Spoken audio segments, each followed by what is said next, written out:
l'âme et la non-dualité sont rarement associées.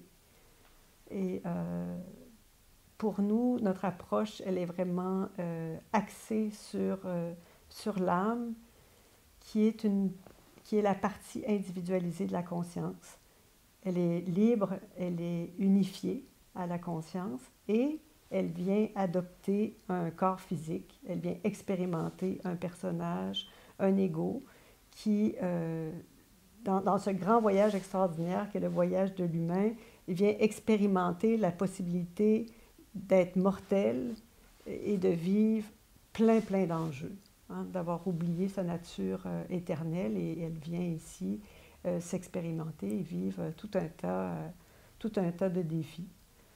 Et donc cette âme, elle a la possibilité, pendant son voyage terrestre, elle a la possibilité de rester identifiée pendant toute sa vie et de jouer à ce personnage. Et c'est tout à fait bienvenu, hein, parce que ça fait partie de l'amour de la conscience de permettre à l'âme de venir faire ce voyage dans la séparation, de se croire complètement séparée de l'un. Elle peut aussi jouer à se redécouvrir en tant que parcelle unique, unifiée à la conscience pendant cette vie terrestre. Et pour nous, cette âme, c'est vraiment c'est notre façon à nous d'interagir avec l'autre. Donc on interagit de âme à âme. On invite la personne à se reconnaître en tant qu'âme libre et de voir ensemble quels sont les mécanismes qui sont mis en place, les mécanismes d'amour, pour lui faire croire qu'elle n'est pas cette conscience unique, cet amour inconditionnel. Et à ce moment-là, on devient les alliés pour ensemble regarder ces mécanismes de défense pour voir si ils sont encore nécessaires ou pas, parce que s'ils sont là, c'est un mécanisme d'amour qui parfois a été nécessaire, mais maintenant, on a la possibilité de voir si on laisse tomber, si on explore au-delà de ces mécanismes de protection, jusqu'où cette âme, elle est capable d'être, d'écouter et d'aimer. Alors, donc pour nous, l'âme, c'est terriblement précieux. La non-dualité, elle est souvent associée aux voies directes qui pointent vers la réalisation de la conscience dans l'instant, de cette conscience pure qu'on est, qui est juste elle-même en fait.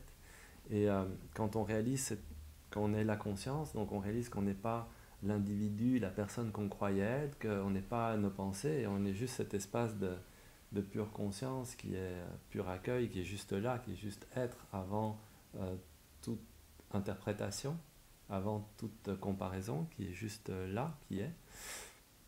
Quand on découvre cet espace, ben oui, on découvre on a l'impression qu'on est personne, parce que la conscience n'est pas quelqu'un. Et donc, ben, l'âme paraît comme s'il y a une âme, il faut s'en désidentifier de la même manière qu'on s'est désidentifié du corps, puisque la conscience, elle est unique, elle est universelle. Donc on a l'impression que l'âme, c'est soit un concept, soit une idée, soit un corps de lumière, bon bref, quelque chose qui apparaît dans la conscience qu'on est. De notre point de vue, quand on parle de l'âme, ce qui se rend compte de tout ça, c'est justement l'âme. Et cette âme, elle est pure conscience. C'est cette individualisation de l'un que chacun exprime en fait. C'est comme le grand cadeau de cet amour infini, de cette conscience infinie, de permettre de s'expérimenter de manière individuelle en tant qu'être souverain à part entière, libre. Et ça, c'est ce qu'on est. Donc de notre point de vue, le fait de découvrir qu'il n'y a personne et qu'on est juste la conscience, c'est de nouveau, comme pour l'amour inconditionnel, un espace de pure clarté, de pur silence, qui permet à la couleur unique, à la lumière unique de l'âme, d'être ici, de s'exprimer, de se rencontrer dans un amour, dans l'amour profond qu'on peut avoir avec son enfant, un partenaire. Il peut y avoir des projections, on a l'impression que c'est son enfant, etc. Mais on peut aussi voir, voilà, wow, il y a quelque chose dans cet enfant, dans cet ami qu'on aime. y a quelque chose d'unique, on peut reconnaître cette lumière unique.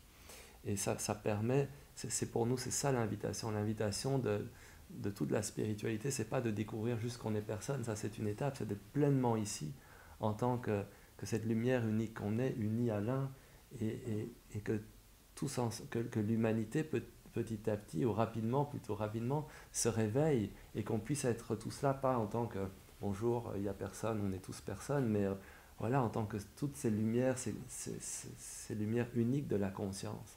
Et ça, pour moi, ça c'est l'humanité éveillée, c'est vers là qu'on va. Donc la non-dualité, c'est juste un passage, le passage du voile de la séparation au silence de l'unité. Mais qui, après, ça permet à tout cet amour, à l'âme d'être là, il y a encore un déploiement en fait, et un déploiement qui ne finit pas. Donc l'émerveillement, il ne finit pas. Il commence juste avec cette ouverture. Et parfois, quand on touche à cette ouverture, c'est un tel soulagement d'être personne, c'est un tel soulagement de vivre ce silence, c'est un tel soulagement d'être libre de ce poids, de cet enfermement dans lequel on était, de cette personne qu'on croyait, puis tout à coup, on est vide, on n'est rien, on n'est personne. Mais c'est dans cet espace, l'âme, elle peut se goûter. Et quand l'âme se goûte, c'est une pure sensibilité. Ça passe à travers l'espace du cœur. Et ça peut presque être c'est un petit peu moins paisible que juste d'être personne. Parce que là, il y a de nouveau, il y a cette individualité, cette lumière unique qui est pure sensibilité, qui est là, qui ressent, et puis donc dans cette unité, il y a une vraie rencontre qui peut se faire d'âme à âme.